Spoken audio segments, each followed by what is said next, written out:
Assalamualaikum warahmatullahi wabarakatuh. Pada pertemuan ini kita akan membahas tentang algoritma simplex pada linear programming.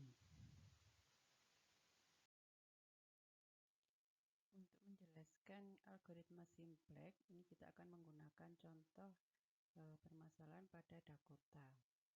Jadi perusahaan furniture Dakota ini memproduksi 3 barang, yaitu bangku, meja, dan kursi. Untuk setiap jenis furniture ini dibutuhkan bahan baku kayu dan 2 jenis waktu pekerjaan. Yang pertama adalah finishing dan yang kedua adalah carpentry. Nah, tentunya bahan baku dan waktu pengerjaan ini terbatas. Yang ingin ditentukan adalah jumlah produksi setiap furniture yang memaksimumkan keuntungan. Jadi kita ingin tahu berapa bangku yang diproduksi, meja yang diproduksi, dan kursi yang diproduksi. Informasi yang ada adalah seperti ini. Jadi untuk membuat bangku ini dibutuhkan 8. Jadi untuk membuat satu bangku itu dibutuhkan 8 meter persegi kayu, kemudian 4 jam finishing dan 2 jam carpentry. Dan bangku ini menghasilkan keuntungan sebanyak atau sebesar $60. Kemudian untuk membuat meja ini dibutuhkan kayu sebanyak 6 meter persegi, kemudian 2 jam finishing dan 1,5 jam carpentry, dan memberikan keuntungan sebesar $30 untuk setiap mejanya. Kemudian kursi, untuk membuat kursi ini dibutuhkan 1 meter persegi kayu, 1,5 jam finishing dan setengah jam carpentry. Dan kursi ini, setiap kursi itu menghasilkan keuntungan sebanyak 20. Kemudian ketersediaan kayu itu adalah 48 meter persegi, ketersediaan jam finishing ini adalah 20 jam, ketersediaan jam carpentry adalah 8. Nah, peubah keputusannya tentu ada 3, yaitu X1 adalah banyaknya produksi bangku, X2 adalah banyaknya produksi meja, dan X3 adalah banyaknya produksi.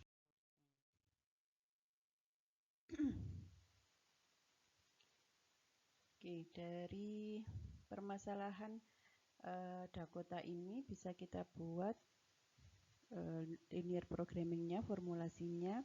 Tujuannya adalah memaksimumkan keuntungan, yaitu 60 X1 dari sini ya, dari keuntungan ini. Maka tujuannya adalah memaksimumkan Z, yaitu 60 X1 ditambah 30 X2 ditambah 20 X3.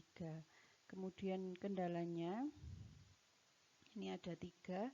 Yang pertama ini kendala untuk ketersediaan kayu, yaitu dari sini ya persamaannya. 8 X1 ditambah 6 X2 ditambah X3 ini kurang dari sama dengan 48. Kemudian untuk finishing hour-nya kita pakai persamaan yang ini, yaitu 4X1 ditambah 2X2 ditambah 1,5 X3 kurang dari sama dengan 20. Kemudian untuk carpentry ini 2X1 ditambah 1,5 X2 ditambah setengah X3 ini kurang dari sama dengan 8. Dan semua X ini lebih dari sama dengan 0 karena produksi barang, jadi tidak mungkin negatif.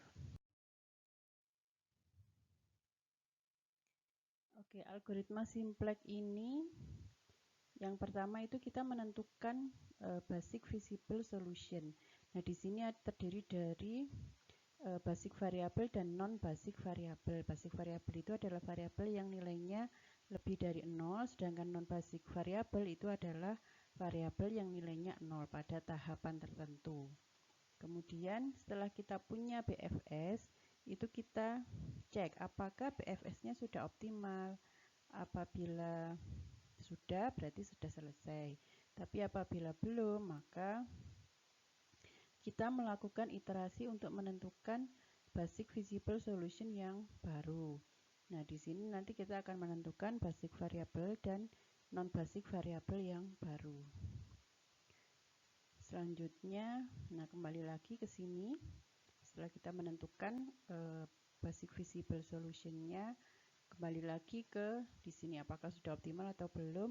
Kalau sudah selesai, kalau belum ke kanan lagi. Nah, ini seterusnya sampai BFS yang diperoleh itu sudah optimal. Langkah yang pertama itu kita rubah dulu formulasi linear programming itu ke bentuk standar. Untuk keterangan bagaimana menjadikan bentuk standar ini sudah saya jelaskan pada video yang sebelumnya. Nah, ini karena kendalanya ini kurang dari semua, maka kita gunakan select variabel. Jadi masing-masing kendala, masing-masing pertidaksamaan ini kita tambah dengan select variabel supaya tandanya ini menjadi sama dengan. Untuk kendala kayu yang ini kurang dari, berarti kita tambah dengan S1 sehingga persamaannya menjadi seperti ini. 8x1 tambah 6x2 ditambah x3 ditambah dengan S1, kemudian tandanya ini menjadi sama dengan. Untuk kendala finishing juga kita tambah S2 sama dengan 20, kemudian kendala carpentry kita tambah dengan S3 sama dengan 8. Oke, kemudian kita sudah punya bentuk standar. Nah, ini kita namakan baris 0. Kemudian ini baris 1 dan seterusnya baris 2, baris 3. Nah, kemudian langkah berikutnya adalah memodifikasi baris 0. Baris 0 ini menjadi yang di sebelah kanan sama dengan ini kita bawa ke kiri semua. Jadinya Z minus 60x1 minus 30x2 minus 20x3 sama dengan 0. Jadi semua peubah itu diletakkan di ruas kiri. Kecuali yang konstanta nanti di ruas kanan tanda sama dengan. Kemudian kita membentuk tabel. Ya, di sini. Nah, nanti peletakan koefisiennya ini kita sesuaikan dengan kolom-kolomnya ini. Jadi, kolom-kolom ini berisi variabel-variabel yang ada pada bentuk standar ini. Jadi yang pertama ada Z, kemudian ada X1, X2, X3, kemudian ada S1, S2, dan S3. Kemudian yang di sebelah kanan ini kita namakan RHS atau right hand side, jadi sebelah kanan dari sama dengan.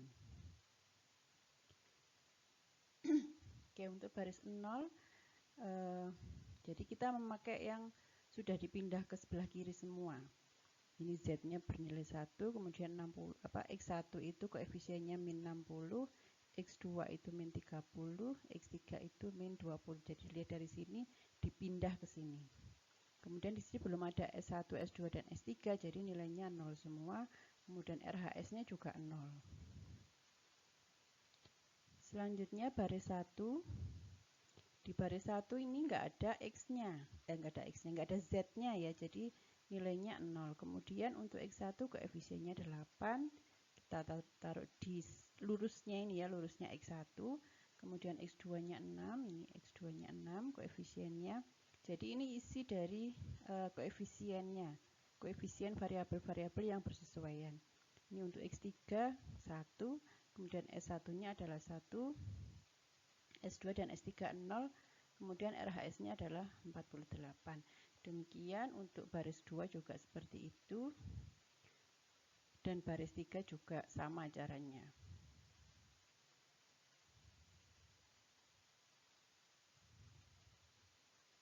Nah, kemudian kita lihat di sini, jadi bentuk kanonik itu bernilai 1 pada variabel tersebut, bernilai 0 pada variabel lain.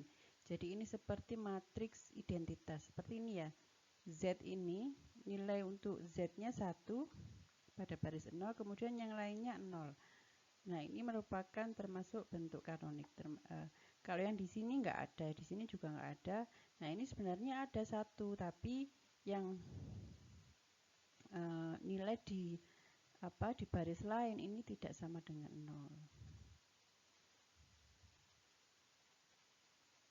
Kemudian yang di S1 ini pada baris 1 nilainya 1, kemudian di baris yang lain nilainya 0. S2 itu bernilai 1 pada baris 2 dan pada baris yang lainnya 0, kemudian S3 juga bernilai 1 pada baris 3 dan baris yang lainnya ini 0. Oke, selanjutnya kita menentukan BFS atau Basic Visible Solution, yaitu kita menentukan variabel mana yang merupakan basic variabel dan variabel mana yang merupakan non-basic variabel. Nah, basic variabel ini dapat ditentukan dari elemen tabel yang berbentuk kanonik tadi. Jadi di sini yang merupakan bentuk kanonik adalah S1. Jadi di sini nilai dari S1 pada baris tertentu itu adalah 1 dan pada baris yang lain nilainya 0. Demikian juga untuk S2 ini nilainya 1, kemudian di baris lain nilainya 0, kemudian di baris 3 juga pada baris 3 ini nilainya 1, kemudian pada baris yang lainnya nilainya 0. Sehingga dari sini kita bisa tahu bahwa basic variabelnya adalah S1. Pokoknya basic variabel itu yang pada satu kolom ini dia bernilai 1, entah pada baris yang mana gitu ya, tapi pada baris yang lain adalah 0. Sehingga ini untuk S1 nilainya adalah sesuai dengan RHS yang lurusnya dia. Jadi ini S1 nilainya adalah 48, kemudian ini S2 nilainya adalah 20 dan S3 nilainya adalah 8. Sehingga basic variabelnya adalah variabel yang nilainya lebih dari 0. Dalam hal ini adalah S1, S2, dan S3. Sedangkan non-basic variabel itu adalah variabel yang nilainya 0. Nah, sementara ini non-basic variabelnya adalah X1, X2, dan X3. Berarti pokoknya yang tidak ada di sini berarti itu non-basic variabel gitu ya. Sehingga BFS, Basic Visible Solution, itu adalah gabungan dari basic variabel dan non-basic variabel. Jadi BFS-nya adalah X1 sama dengan X2 sama dengan X3 sama dengan 0. Kemudian S1-nya adalah 48, S2 20, dan S3-nya adalah 8. Nah, ini nanti kalau Anda masukkan ke bentuk standar tadi, ini akan sesuai. Nah, itu yang makanya namanya basic visible. Visible itu memenuhi semua kendala gitu ya. Kemudian, apakah basic visible solution yang kita dapatkan tadi itu sudah optimal? Dari BFS-nya kita dapatkan adalah ini ya, X1, X2 dan X3-nya nilainya 0, S1-nya 48, S2 20, dan S3 8. Nah, ini kalau kita masukkan ke fungsi tujuan, X1, fungsi tujuannya ini 60 X1 tambah 30 X2 tambah 20 X3. Nah, ini X1, X2, dan X3-nya kan nilainya 0. Kita masukkan ke persamaan ini, nilainya menjadi 0 Z-nya. Oke. Nah, ini juga dapat dilihat nilai 0 ini dilihat dari sini. Ini kan Z. Tadi kan yang baris 1, 2, dan 3 itu kan 0. Berarti ini Z ini nilainya adalah 0. Tuh. Nah, kalau dilihat dari fungsi tujuan ini, maka kita tahu bahwa produk yang memberikan keuntungan paling banyak itu adalah X1 ini. Ya. Jadi satu unit penambahan X1 ini akan menaikkan Z sebesar 60. Ya. Sehingga jadi ini kalau kita interpretasikan koefisien baris 0 bagi non-basic variabel. Jadi variabel dengan koefisien min C itu satu unit penambahan variabel tersebut akan menaikkan Z sebesar C. Sedangkan variabel dengan koefisien plus C katakanlah, maka satu unit penambahan variabel tersebut akan menurunkan Z sebesar C. Kenapa kok dicari yang kok malahnya yang negatif, karena kan tadi dibawa ke kiri ya baris nolnya. Variabel X1, X2, X3 itu kan dibawa ke kiri sehingga negatif. Aslinya kan plus tadi.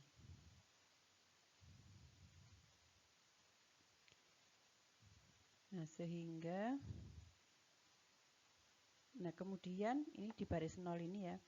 Di baris nol ini yang koefisiennya 0 di sini tadi kan sudah menjadi basic variabel ya. Jadi kalau pada baris 0 nilai koefisien dari variabel itu adalah 0, berarti variabel tersebut menjadi basic variabel pada saat itu. Kemudian di sini yang negatif ini awalnya sebenarnya kan di sebelah kanan, kemudian dibawa ke kiri kan, jadinya negatif, sehingga di sini kita bisa melihat bahwa X1, koefisien pada X1 itu yang paling besar. Jadi X1 ini akan menambah keuntungan yang paling besar dibandingkan X2 dan X3.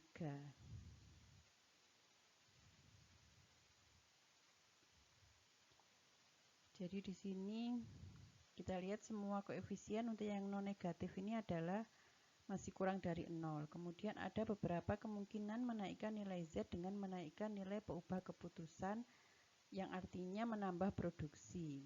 Jadi kalau kita lihat di sini ini negatif, artinya kita masih bisa menaikkan keuntungan supaya hasilnya maksimum, yaitu dengan menambah nilai X1 ini, menambah produksi untuk X1 atau menambah untuk X2 atau X3.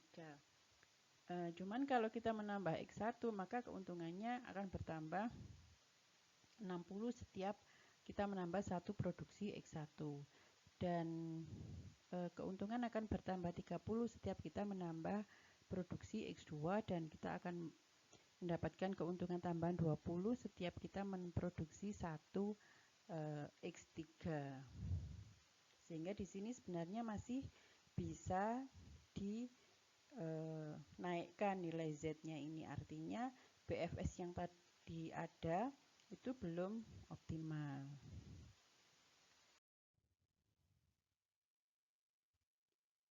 Oke, jadi di sini tadi sudah saya jelaskan kalau kita memproduksi 1 unit X1 akan menaikkan Z sebesar 60. Kalau kita menambah 1 unit meja akan menaikkan Z atau profit sebesar $30, dan kalau kita menambah kursi sebanyak 1 unit akan menaikkan Z sebanyak $20. Sehingga kita memilih variabel yang akan dimasukkan ini adalah dengan cara menambah atau mengganti atau memasukkan non-basic variabel yang meningkatkan Z paling besar. Jadi nanti kita masukkan non-basic variabel untuk menggantikan salah satu peubah di basic variabel. Tadi yang basic variabelnya adalah S1, S2, dan S3. Nah, kita akan mengganti dengan salah satunya ini. Jadi ini satu masuk, yang di sini satu keluar gitu ya. Nah, yang kita pilih adalah variabel X1 karena dia akan menaikkan Z yang paling besar dibandingkan X2 dan X3.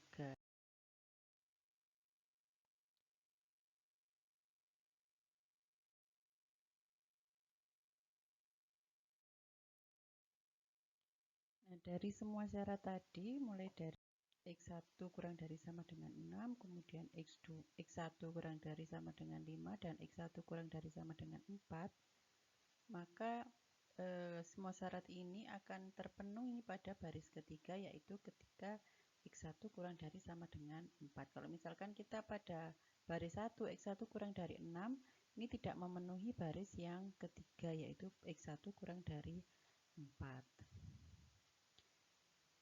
Jadi kita biasanya melakukan namanya rasio tes ini agar pergantian peubah ini tetap berada di dalam wilayah yang visible. Jadi dipilih peubah dengan nilai rasio tes yang terkecil seperti ini tadi.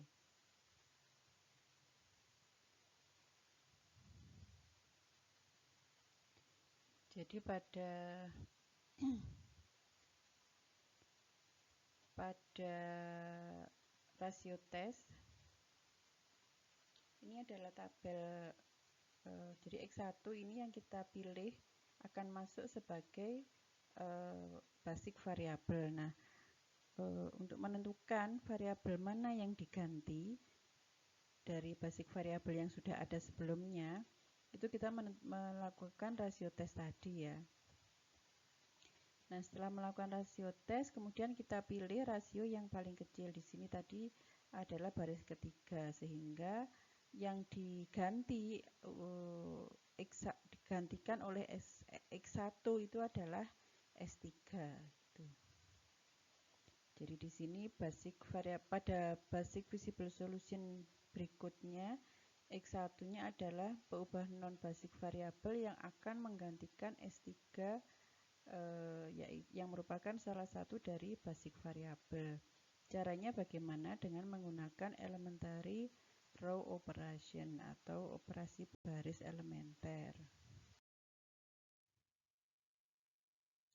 Nah, operasi baris elementer ini adalah operasi antar baris untuk menentukan bentuk kanonik yang baru, untuk menentukan basic variable dan non basic variable yang baru. Nah, nanti di dalam bentuk kanonik yang baru, basic variabelnya itu harus didapatkan S1, S2, dan X1, karena tadi dari awal tadi X1 yang akan masuk untuk menggantikan S3. Nah, peubah di dalam basic variable ini harus mempunyai bentuk yang kanonik.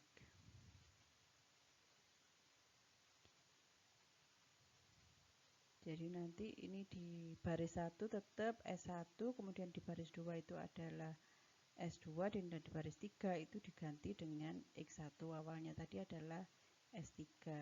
Nah, ini nanti bentuknya harus seperti ini. Untuk S1 bentuknya harus 1, 0, 0, kemudian untuk S2, ini untuk S1, ini untuk S2, itu nilai satunya ada di baris 2. Kemudian untuk X1, ini nilai satunya berada di baris ketiga.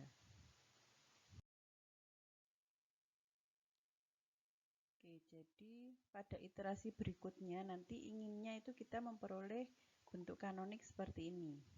Jadi yang menjadi basic variable adalah X1, S1, dan S2. Untuk tadi S1-nya itu nilai 1 itu ada di baris pertama, untuk S2 ada di baris 2, dan X1 ada di baris 3, menggantikan S3 tadi. Nah, ini adalah tabel kita yang sebelumnya, yang terakhir. Nah, kita inginnya kan mendapatkan ini 1, ini 0, 0, 0. Itu ya. Nah, untuk itu kita melakukan arrow.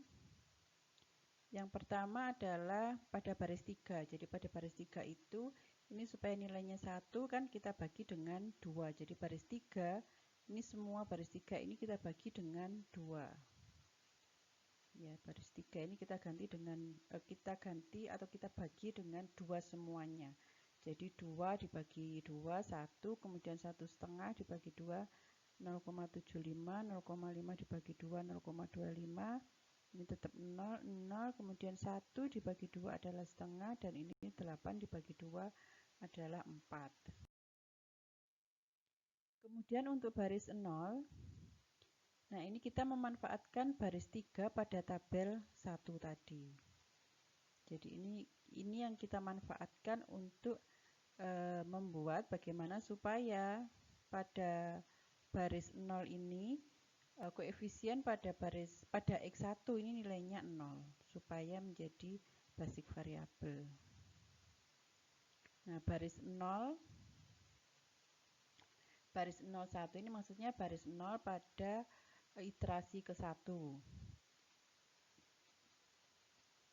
Ini kita peroleh dari baris 0 yang 0 pada baris 0 pada iterasi ke-0 ditambah 60 kali baris 3 yang iterasi ke-1. Iterasi ke-1 itu yang ini.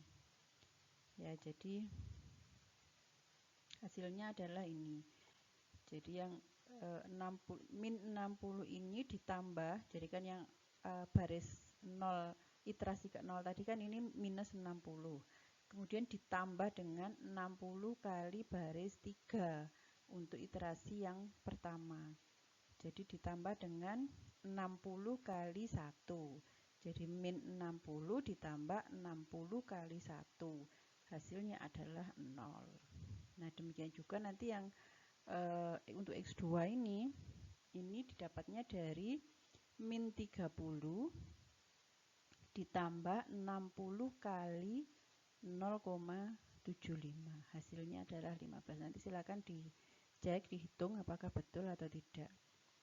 Jadi yang min 5 ini didapatkan dari min 20. Jadi ini yang iterasi ke 0, ini adalah iterasi yang ke 1. Jadi yang pertama tadi kita selesaikan dulu yang baris 3 ini supaya ini harus nilainya 1 dulu. Jadi dibagi dengan sesuai dengan nilai ini. Jadi kalau yang ini dibagi dengan 2 tadi ya. Jadi ini dijadikan 1 dulu, ini berlaku untuk semua baris. Jadi saya lanjutkan untuk yang X3 tadi nilainya adalah min 20 ditambah 60 kali 0,25. Kemudian yang ini 00 berarti ini tetap 0 ya. Kan baris 0 tetap yang awal ditambah dengan 60 kali baris 3. Nah, baris 3-nya ini kan 0. Jadi ini tetap. Kemudian yang S3-nya ini 0 ditambah dengan 60 kali setengah. Hasilnya adalah 30. Kemudian RHS-nya adalah 0 ditambah 60 kali 4. Hasilnya 240.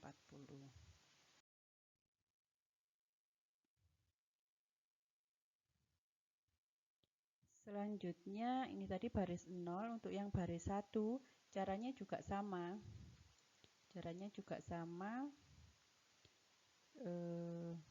Jadi bagaimana caranya supaya 8 ini menjadi 0 gitu ya. Nah, ini nanti berlaku untuk satu baris. Jadi baris ke-1 itu sama dengan baris 1 yang ke-0. Jadi baris 1 pada iterasi 1 itu sama dengan baris 1 pada iterasi ke-0. Iterasi 0 itu yang ini. Ditambah atau dikurangi ya, karena ini 8. Berarti kita kurangi dengan 8 kali baris 3 iterasi yang ke-1. Jadi nanti ini sama dengan 8 dikurangi 8 kali 1. Yang ini menjadi 6 dikurangi 8 kali 0,75. Kemudian yang ini nanti 1 dikurangi 8 kali 0,25. Nah, ini seterusnya nanti silakan dilanjutkan, hasilnya seperti ini. Kemudian yang baris 2 ini berarti di baris 2 pada iterasi 0 dikurangi dengan 4 kali baris 3 pada iterasi ke-1. Jadi ini dibuat supaya 0, yang lain baris lainnya juga mengikuti ya.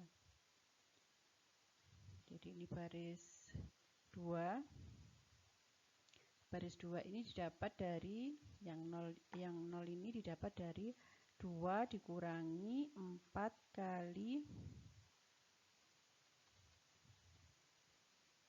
yang baris ini ya, baris 2. 4 dikurangi 4 kali 1. Hasilnya adalah 0. Kemudian yang ini adalah 2 dikurangi 4 kali 2 dikurangi 4 kali 0,75. Hasilnya adalah min 1. Demikian seterusnya. Jadi ini adalah tabel 1 atau tabel pada iterasi yang ke-1 ini lengkapnya. Nah, dari sini kita bisa lihat basic variabelnya berubah. Jadi untuk yang baris ke-1 basic variabelnya adalah S1, nilainya berapa? 16. Baris 2 itu adalah S2. Jadi untuk melihat basic variabel itu pada setiap baris Anda cari yang nilainya 1, kemudian yang di baris lainnya nilainya 0. Jadi misalkan baris 1 ya nilainya 1 adalah ini S1, ini nilainya 0. Berarti basic variabel untuk baris 1 adalah S1, nilainya adalah 16. Kemudian untuk baris 2 itu basic variabelnya adalah S2, nilainya adalah 4, dan untuk baris 3 basic variabelnya adalah X1, nilainya adalah 4. Dan nilai Z-nya adalah 240. Tadi nilainya masih 0. Nah, ini masih sudah bisa ditingkatkan sebanyak 240.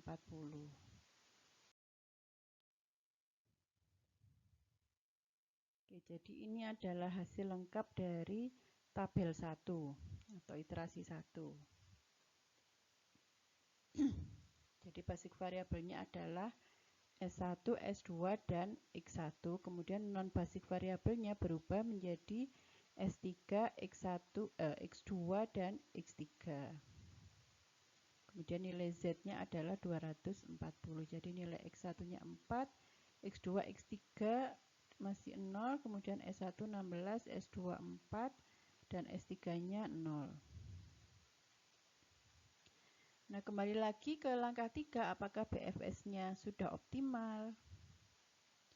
Nah, kita lihat koefisien di baris 0. Apakah masih ada kemungkinan menaikkan nilai Z dengan menambah nilai peubah keputusan? Yaitu peubah dengan koefisien pada baris 0 yang masih negatif. Nah, di sini yang masih negatif adalah X3. Ya. Sehingga kita masuk ke iterasi yang kedua untuk memasukkan X3 menjadi basic variabel. Nah, variabel mana yang mau diganti oleh X3 di antara S1, S2, dan X1 ini? Nah, ini kalau kita terjemahkan, interpretasikan pada baris 0 ini, jadi kalau X2 ini koefisiennya kan 15, artinya produksi 1 unit X2 yaitu meja ini akan menurunkan profit sebesar 15 dolar. Kemudian kalau yang X3 ini koefisiennya min 5, artinya produksi 1 unit X3 atau kursi ini malah akan menaikkan profit sebesar 5 dolar. Sehingga kita memilih peubah non-basic variabel yang meningkatkan Z paling besar untuk menggantikan salah satu peubah di basic variabel, yaitu X3 gitu ya. Jadi ini karena ini masih ada yang negatif, masih bisa dinaikkan Z-nya, maka BFS yang ada itu belum optimal. Oke, kembali untuk menentukan peubah basic variabel yang mana yang akan digantikan oleh X2. Kita tadi punya basic variabelnya adalah S1, S2, dan X1. Caranya dengan melakukan rasio tes supaya pergantian peubah itu masih tetap berada di wilayah yang visible, masih sesuai dengan kendala yang ada. Oke, pada baris 1 ini min X3 pada baris 1 ini ya, min X3 ditambah S1 ini, jadi kita menggunakan yang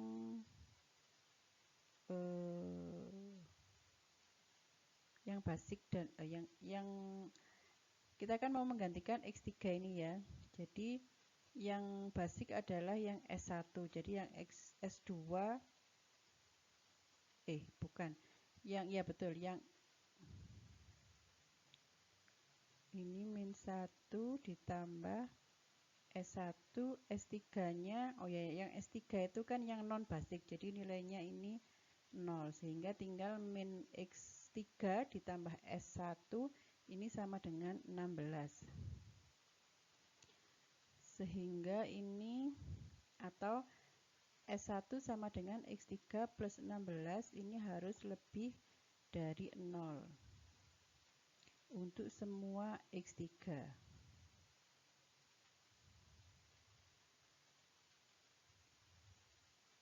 Nah, pada baris dengan koefisien negatif ini kita tidak perlu melakukan rasio tes. Jadi yang pada baris 1 ini kita nggak perlu.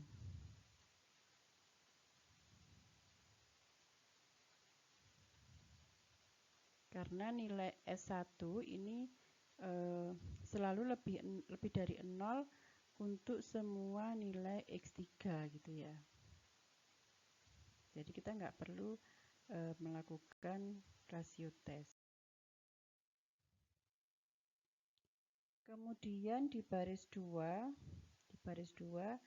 ini agar S2 lebih dari sama dengan 0, maka X3 ini harus kurang dari 4 per setengah.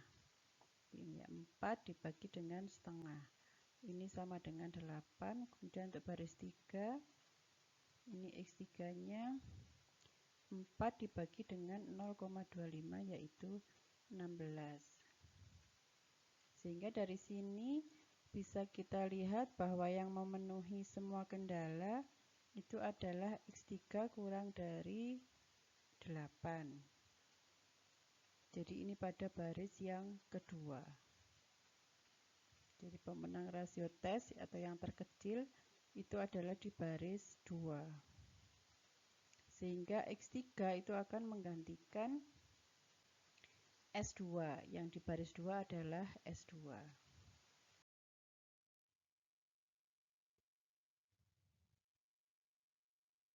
Jadi yang ini kita namakan kolom pivot karena kita mau mengganti atau mau masukkan X3. Kemudian baris yang rasionya paling kecil itu disebut sebagai baris pivot ya, bukan kolom pivot. Sebagai baris pivot. Jadi pada BFS yang berikutnya kita ingin X3 itu yang awalnya jadi non-basic variable ini akan menggantikan S2 sebagai basic variable. Caranya sama dengan menggunakan elementary row operation. Jadi nanti diharapkan tabel 2 itu mempunyai bentuk seperti ini. Jadi yang ini tetap X1 ini tetap seperti ini, kemudian S1 juga tetap. Nah, X3 ini harus bernilai, ini yang menjadi pertemuan antara kolom pivot dan baris pivot ini nilainya 1, kemudian yang lainnya nilainya adalah 0. Sehingga nanti kita punya basic variabelnya adalah S1, X3, dan X1. Dan non-basicnya adalah S3, X2, S2. Caranya dengan menggunakan operasi baris elementer. Jadi kita mendahulukan yang baris 2 dulu, yang merupakan baris pivot. Itu kita jadikan nilainya 1. Jadi dikalikan 2 semua.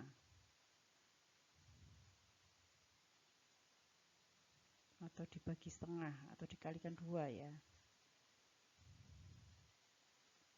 Jadi pada baris 2 ini kita kalikan 2 semua, jadi ini min 1 jadi min 2, setengah jadi 1, 1 jadi 2, min 2 jadi min 4, 4 jadi 8.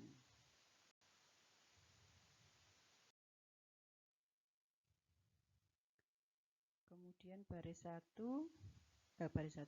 ya. Baris 0 ini kita dapatkan dari baris 0 yang awal dikurangi setengah kali baris 2 yang baru. Jadi yang 1 ini yang lama, 2 itu yang baru. Yang baru yang ini, jadi baris 2-nya sudah baru, yang koefisien di sini sudah 1. Ini baris 0 didapatkan hasilnya seperti ini. Kemudian untuk baris 1 itu diperoleh dari baris 1 yang lama dikurangi min 1 kali baris 2 yang baru. Hasilnya seperti ini. Jadi ini pokoknya bagaimana caranya supaya ini jadi 0. Ini juga 0.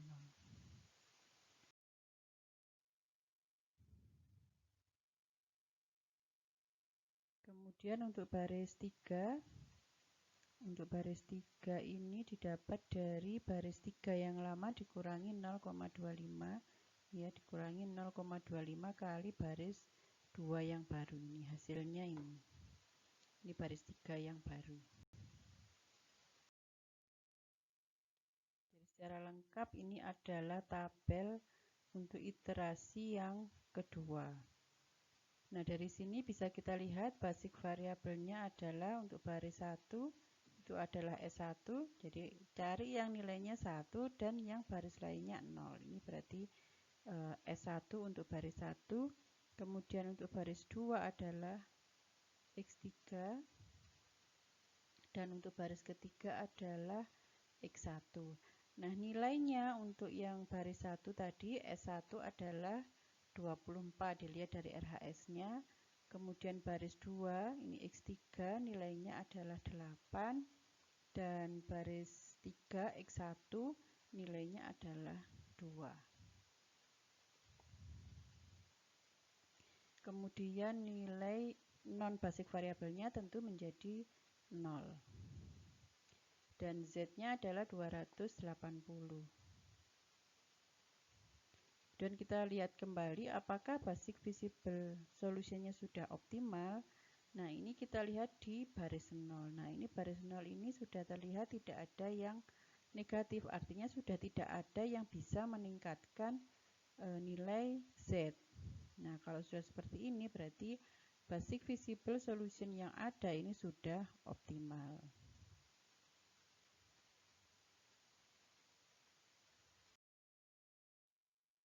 Sehingga dari sini kita bisa menyatakan BFS-nya tadi adalah X1 sama dengan 2, X2 0, X3 8, S1 24, S2, S3 itu juga sama dengan 0, dan Z-nya adalah 280. Jadi agar keuntungannya maksimum dan produksi sesuai dengan kendala atau dengan batasan yang ada, yaitu bahan baku dan jam pengerjaan, maka harus diproduksi sejumlah 2 buah bangku, 8 buah kursi, dan tanpa memproduksi meja. Jadi X2-nya 0. Jadi kalau kita simpulkan langkah-langkah algoritma simplex untuk masalah maksimisasi, yang pertama kita rubah dulu linear programming ke bentuk standar. Kemudian tuliskan dalam bentuk tabel.